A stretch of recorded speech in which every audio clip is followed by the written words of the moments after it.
Welcome all of you. आपण एक problem solve करणार आहे. N2 gas plus thrice of H2 gas gives twice of NH3 gas.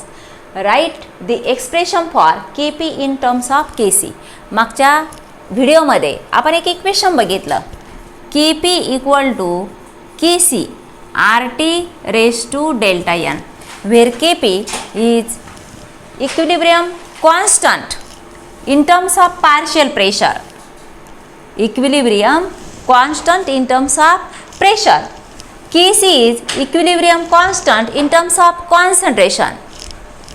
Pressure आपण केव्हा घेतो? ज्यावेळेस रिॲक्टंट आणि प्रोडक्ट हे गॅसिय स्टेटमध्ये असतील त्यावेळेस आपण त्याचा प्रेशर मेजर करतो.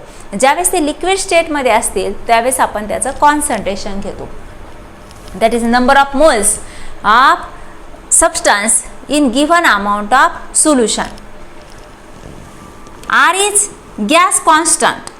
R equal to 0.08205 liter atmosphere per Kelvin per mole. ही त्याची व्हॅल्यू.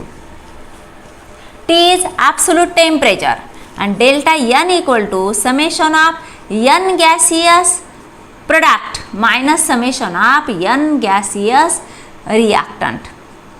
समेशन म्हणजे काय? तर ॲडिशन, बेरीज. जेवढे एन म्हणजे काय? Number of moles of gaseous product minus summation of number of moles of gaseous reactant. आणि ह्या दोन्हीचा डिफरन्स म्हणजेच काय? Delta N. आता हे जे एक्सप्रेशन आहे, write the expression for KP in terms of KC. हे एक्सप्रेशन केपीचं एक्सप्रेशन केसीच्या टर्ममध्ये, पण कशासाठी? तर ह्या रिॲक्शनसाठी. कारण हे इक्वेशन जे आपण बघितलं ते जनरल रिॲक्शनसाठी बघितलं होतं. AA plus BB gives CC plus DD, where small a, b, c and d. Stoichiometric coefficient in balanced chemical equation. Stoichiometric coefficient म्हणजेच काय? जे नंबर ऑफ मोल्स आपण इथं लिहितो एखाद्या बॅलन्स केमिकल इक्वेशनमध्ये ते म्हणजे काय? ABCD. आणि कॅपिटल AB रिॲक्टंट, जसं इथं नायट्रोजन आणि हायड्रोजन दिसतोय आपल्याला, आणि CD प्रोडक्ट. आता इथं एकच प्रोडक्ट आहे, अमोनिया. त्यावेळेस आपण केसीची व्हॅल्यू कशी काढली? Equilibrium constant for the equilibrium reaction in terms of reactant concentration C raised to C into D raised to D divided by concentration of A raised to A into concentration of B raised to B. That is, according to law of mass action, equilibrium constant is equal to product of concentration of product to the product of concentration of reactant raised to the power is equal to stoichiometric coefficient in balanced chemical equation. आता हे झालं general रिॲक्शनसाठी. मग आपल्याला reaction त्यांनी दिली आहे, nitrogen gas plus N2 gas plus thrice of H2 gas gives twice of NH3 gas. Kp equal to काय होईल? Partial pressure of NH3 raise to 2 divided by partial pressure of N2 into partial pressure of H2 raised to 3. असं आपलं expression येईल. कारण इथं स्टायचोमेट्रिक coefficient 2 आहे आणि इथं स्टायचोमेट्रिक कोएफिशियंट हा 3 आहे. आता आपल्याला आणखी एक माहिती आहे. Kp equal to since Kp equal to Kc RT raise to delta n, हे आपलं इक्वेशन आहे. मग आता इथला आपण Kc जर बाजूला काढला तर काय होईल? इथं concentration of NH3 square RT raise to 2 divided by concentration of N2 RT raise to 1. आता इथं रेज टू 1 असल्यामुळं RT raise to 1 into concentration of H2 RT concentration of H2 raised to thrice RT raised to thrice. that is equal to concentration of NH3 square divided by concentration of N2 into concentration of H2 raised to 3. आता इथं base same आहे, RT raised to 2 divided by RT raised to 1 plus 3, that is 4. This is nothing but Kc. Therefore Kp equal to Kc. ही सगळी value म्हणजे काय तर Kc, हे Kc ची value आहे. Since Kc equal to, for this reaction, concentration of NH3 square divided by concentration of N2 into concentration of H2 raised to Q. ही जी Kc ची व्हॅल्यू आहे म्हणून याऐवजी आपण काय टाकलं, Kc टाकलं. RT raised to 2 minus 4. 2 minus 4. Therefore Kp equal to Kc RT raised to minus 2. This is expression for Kp in terms of Kc. Expression for Kp in terms of Kc, that is equal to Kp equal to Kc RT raised to minus 2. जसं आपण इथं equation बघितलं Kp equal to Kc RT raise to delta n, मग ही delta एनची value ही general रिॲक्शनसाठी delta n, परंतु ह्या इक्वेशनसाठी ती किती आली तर -2. आता आपण आणखी एक एक्झाम्पल घेऊ.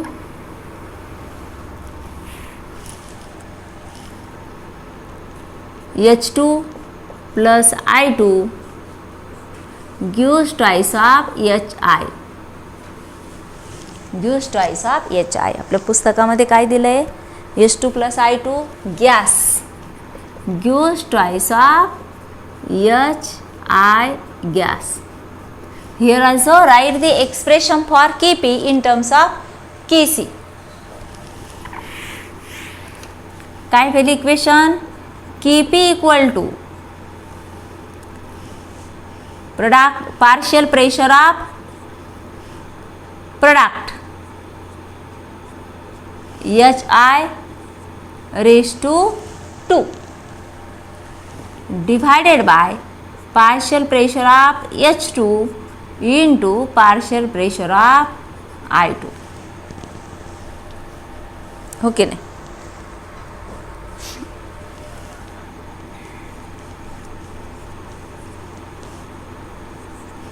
partial pressure of I2.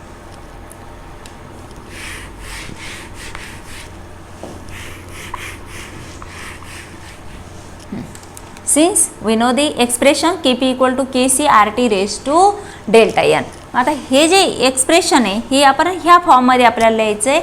Therefore Kp equal to concentration of HI square RT raised to 2 divided by concentration of H2 RT raised to 1 into concentration of I2 RT raised to 1. इथं काहीच नाही म्हणजे काय, त्याचा exponential 1 आहे, equal to concentration of HI square divided by concentration of H2 into concentration of I2 into RT square divided by RT square.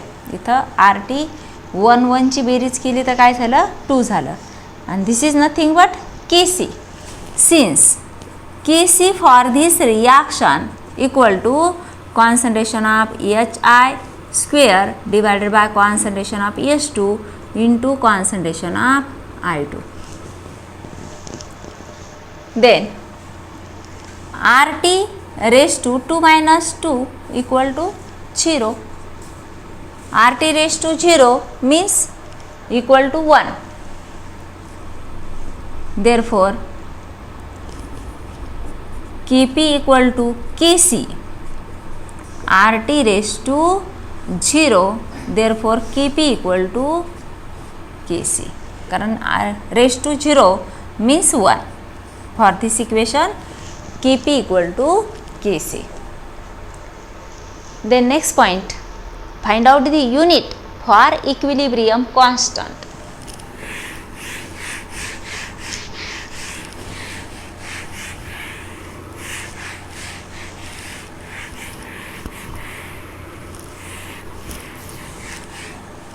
unit for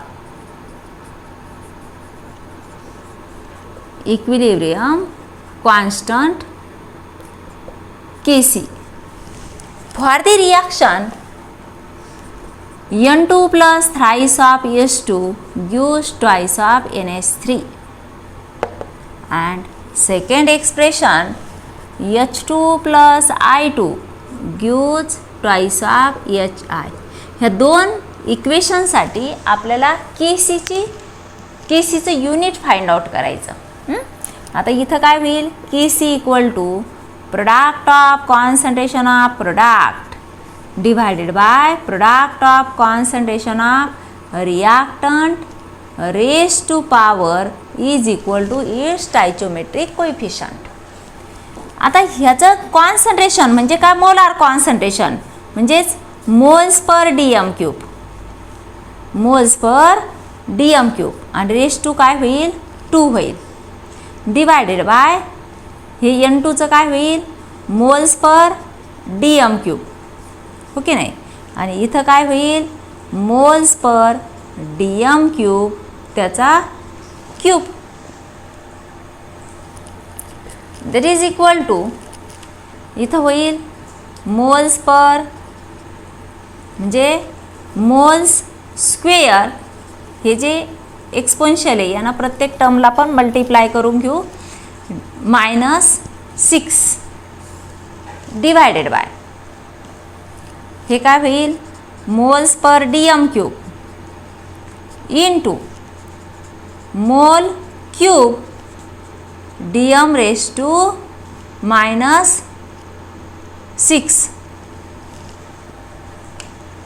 9. That is equal to, आता इथं cancel काय होईल बघा, हे 2a आणि हे 1 + 3 that is 4. मोल square DM raise to -6 mole raise to 4 dm raise to -12. आता इथं काय होईल, हे 2 आणि हे 2 गेलंय तर काय येईल, दॅट इज इक्वल टू मोल रेज टू -2 म्हणजे +4 वरती आल्यानंतर -4 होईल आणि 2 - 4 इक्वल टू -2, आणि हे डीएम इथं +12 आहे वरती आल्यानंतर, सॉरी -12चं वरती आल्यानंतर +12 होईल, आणि -6 + 12 म्हणजे इथं काय होईल +6. हे झालं unit mole raise to -2 dm raise to 6.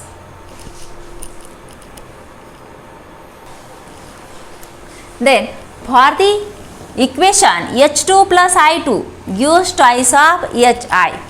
Therefore Kc equal to concentration of product of concentration of product. आता इथं प्रोडक्टमध्ये काय आहे तर फक्त एकच प्रोडक्ट आहे आणि रिॲक्टंटमध्ये 2 टर्म्स आहे, हो की नाही. इथं काय होईल concentration of H2 into concentration of I2. Concentration कशात मेजर करतो आपण, moles per DM cube, that is equal to हे काय होईल मोल्स पर डीएम क्यूब आणि त्याचा स्क्वेअर डिवायडेड बाय हे असेल मोल्स पर डीएम क्यूब आणि हे सुद्धा मोल्स पर डीएम क्यूब. तर वरचे आपण हे मल्टिप्लाय करून घेतलं मोल स्क्वेअर डीएम रेज टू -6 ह्या दोन्हीचा प्रोडक्ट केला. इथं काही नाही म्हणजे 1 × 2 2 -3 × 2 -3 × 2 दॅट इज -6 डिवायडेड बाय. आता इथं मल्टिप्लाय असल्यामुळे ह्या दोन्हीची काय होईल ॲडिशन होईल, हो की नाही. एक्सपोनेन्शियलची ॲडिशन होईल. इथं होईल मोल स्क्वेअर आणि डीएम रेज टू -6 म्हणजे हे काय होईल equal to 1 means Kc is unitless quantity. Therefore, Kc is unitless quantity. For the reaction H2 plus I2 is equal to twice of Hi, means number of moles of reactant when exactly equal to the number of moles of product, then Kc is unitless quantity. ज्यावेळेस number of moles of reactant आणि product सारखे असतील त्यावेळेस equilibrium constant in terms of concentration ही कशी असते, unitless quantity असते.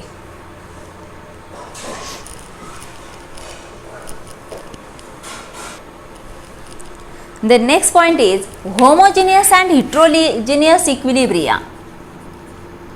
Homogeneous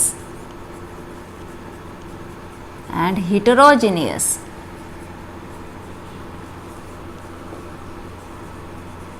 equilibrium. Homogeneous equilibrium. When all the reactants and products are in same phase, that is same state, known as homogeneous equilibrium. For example, H2 plus I2 gives twice of Hi. हे काय दाखवतं, double arrow. Equilibrium reactions means reactant converted into product, again product is converted into reactant. This is arrow for conversion of reactant to the product, and this second arrow indicates conversion of product into reactant. तर इथं काय आहे, H2 gas plus I2 gas gives twice of Hi gas, means all the reactants and products are in gaseous state. Then second example for heterogeneous equilibrium. Another example, H2 gas plus Cl2 gas gives twice of HCl.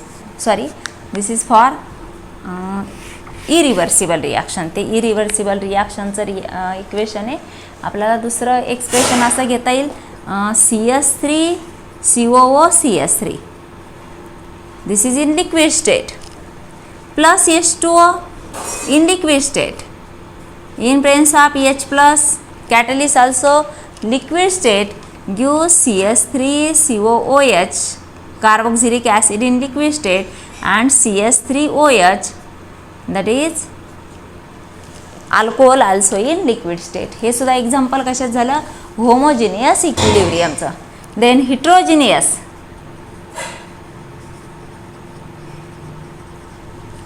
equilibrium. For example, NH3 gas plus HCl gas gives NH4Cl gas. Sorry, NH4Cl solid. NH3 gas plus HCl gas gives NH4Cl solid.